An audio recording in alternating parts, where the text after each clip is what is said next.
Alright guys, yun, isang mapagpalang araw sa inyong lahat guys. And this is it nga guys, in-invite tayo nitong mag-asawang to na si Sir Lorenzo at si Ma'am Elsie na talagang sadyain dito yung branch nila sa San Juan, Batangas.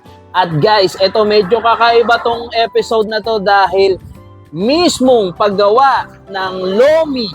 Yan, eto yung Lomi overload nila guys. Mismong paggawa nito, mismong masa ng noodles. Ayan guys, ito yung ipipicture natin at tatanungin sa kanila.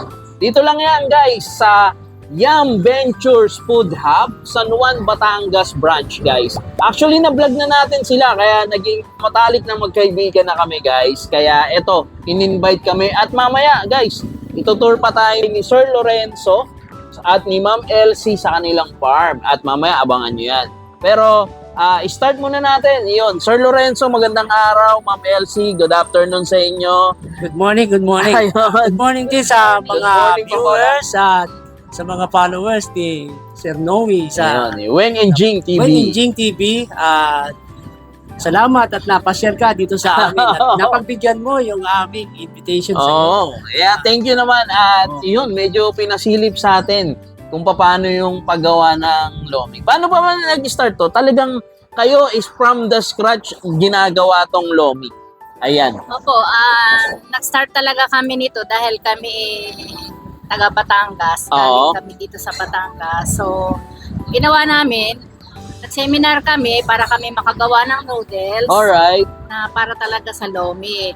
So, natutunan naman namin yun ng maayos at ito na nga, talagang napakasarap naman na aming Ayun. noodles. So simula pa lang talaga, nag-start kayo sa seminar.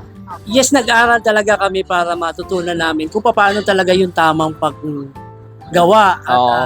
natutunan naman namin ng maayos na maganda naman yung feedback ng mga tao, masarap. Kahit kami yung kumakain, sobrang nasasarapan din kami at sigurado kami na malinis at ligtas yung aming mga Mickey na ginagawa. Siyempre guys, alam nyo, madalas natin pinapakita sa mga vlog natin kung paano pagluluto. Pero this time, ito talaga yung paano paggawa. Even nung noodles o Mickey nga, di ba?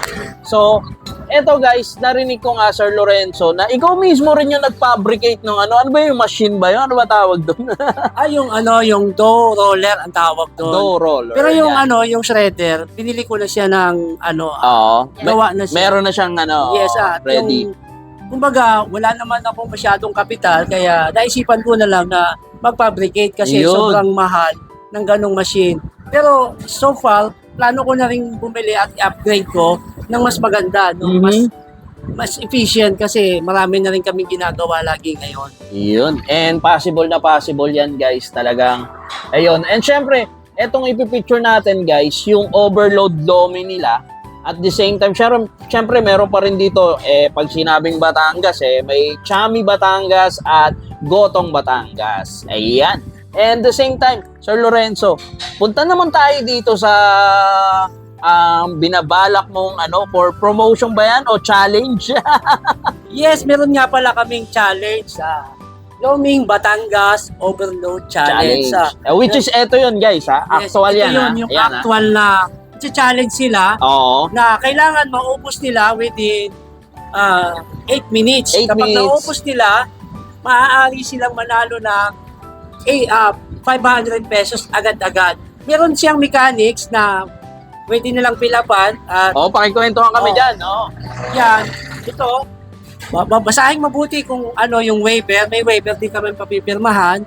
Kailangan maubos yung Lomi sa loob ng 8 minuto. Kapag naubos na, sa 8 minuto, libre na ang yung Loming kinain, plus babayaran ka pa ng 500 pesos. Mananalo ka pa ng 500 pesos. Oo. Walang talo dito, walang kalugi-lugi. At sa mga gustong ma-register, ongoing na yung registration. Oo, ongoing na guys ha. Follow nyo na lang kami doon sa Facebook namin, Lorenzo Binay Manalo, at sa mga gagawin pa naming Facebook page. Siyempre, yung page nitong Young Ventures Food Corporations Batangas, San Juan, Batangas branch. Ayan. Dito lang yan matatagpuan along the highway ng San Juan, Candelaria Road, Barangay Sicudos, San Juan, Batangas. Ayun. Ayun, syempre, sa lahat ng mga nearby area dito, guys, pasyalan nyo sila dito mismo sa kanilang branch sa San Juan, Batangas. So, ayan. And open na po tayo. Mag-registered lang kayo. Pasyalan nyo yung mga social media, lalo na yung social media ni Sir Lorenzo. At punta na kayo, malay nyo, manalo kayo ng 500 pesos. Pagkatapos, meron pa yung monthly, di ba? May monthly winners pa Oo. na may 1,000 pesos. Tapos yung grand finals, magkakaroon sila ng 3,000 pesos. Yun! Okay. Grabe. 3,000 pesos. Tumatanggap din kami ng walk-in. Kung gusto nyo mag-walk-in dito, yung mga walk-in registration, Pwede kayo rin. mag-take ng challenge. Pwede rin mag-take ng challenge. Oo. By schedule, schedule muna natin kung kailan yung available na ano. Oo. At ila-live natin yan sa Yes. Facebook. At pwede kayong guys drop by dito, tikman nyo, tapos magpa-registered kayo para do sa schedule ng challenge. Nakakain ka na ng lomi, nanalo ka pa ng pera, maaari ka pang makita sa Facebook. Pwede Yun. ka pang sumikat. Okay. Ayun guys, maraming salamat kay Sir Lorenzo at kay Ma'am Elsie. Yung kanina guys yung paggawa ng dough, ayan si Ma'am Elsie yan at si Sir Lorenzo yan, na papakita naman natin kung paano talaga yung paggawa mismo ng Mickey na to. At syempre, may available din sila dito na Chami at yung Goto Batangas nga, na typical dito guys, na specialty dito sa Batangas Yes, talaga. kilala yan dito sa Batangas. Okay. Alright, maraming salamat guys. And up next, it's Tikiman time. Bye-bye!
Alright guys, it's Tikiman time. So eto na nga guys, nakita natin kung paano ginawa itong Lomi Batangas talaga. So sa lahat ng mga hihilig dyan sa Lomi, so nakita na natin yung process ng paggawa ng bidang-bida natin. So guys, eto, titikman ko na. Eto, sobrang dami ng toppings. Ayan, may chicharon, may egg, then may lechong kawali dyan, and then may Shanghai, may squid ball o fish ball. Ayan guys. So, tara, tikman na natin to. And, husgahan na natin. So, dito muna ako sa may kanilang, ayun. Ito guys, sa kanilang noodles na ginawa. Yan. Tikman ko na.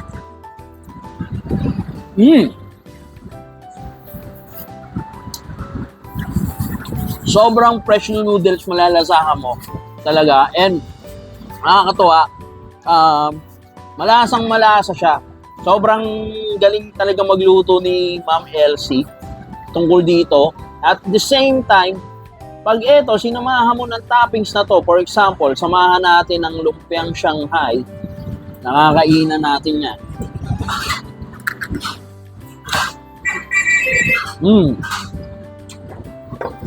Nagko-compliment talaga siya.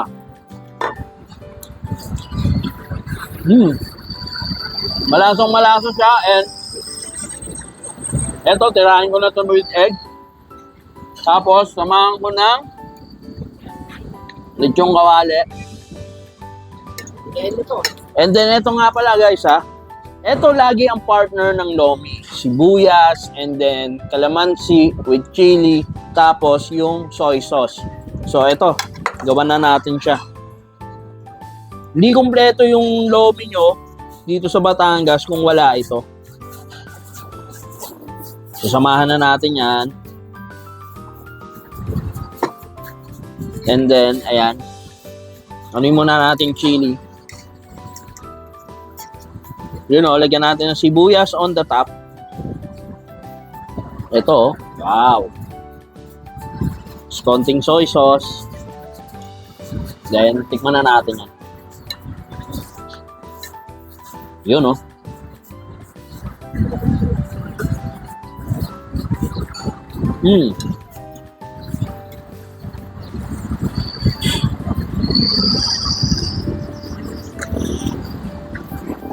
Grabe, solid. And napakasarap talaga. Ito guys, yung sabi ko, authentic na authentic at napakalasa. Dito lang yan sa may San Juan, Batangas.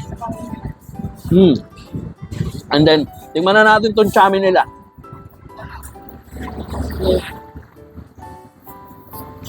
Yeah guys. So, yung noodles ng chami guys, ito, parehas lang din sa noodles na ginagawa nila. So, iisa lang yung miki nila na ginagawa with the lomi. And then, yun, kino-convert naman niya sa chami. So, ayan. Yun, no?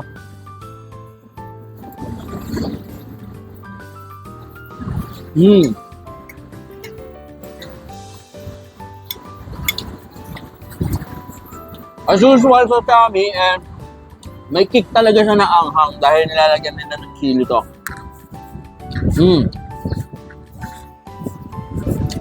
Siyempre, yung nagpapasarap dito, yung lechong kawali, yung gulay niya, and then yung sauce niya talaga. Ang sarap kainin, lalo na pag mainit. Ayun, napakasarap talaga. Solid. Guys, yun talagang nagpapasarap dito. Alam mo yung fresh yung dough, yung mismong noodles na ginawa, Mickey, fresh na fresh. Alright, at the same time, eto na. Isasabida natin guys, yung Goto Batangas. Ayun o, tignan mo. Wow, sa dami ng sahog nito guys. Ito, meron dyan yung tuwalya, and then itong balat, and then, ayan, meron din siyang, alam ko, bituka, tama? Yun. So, tara. Ito, bituka. Siyempre, with kanin, with rice na yan, with kanin. Tignan ko muna sa sabaw na to, guys. Yun, oh. Sobra yung kick niya, and napakalasa ng kanyang sabaw. And then, samahan na natin. Yun, oh. There you go.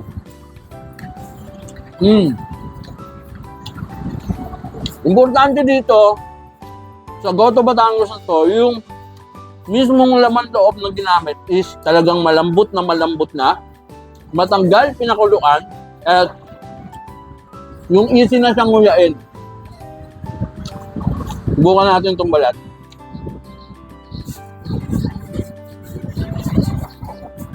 At the same time, lagyan natin ng sibuyas. Yun, oh. There you go.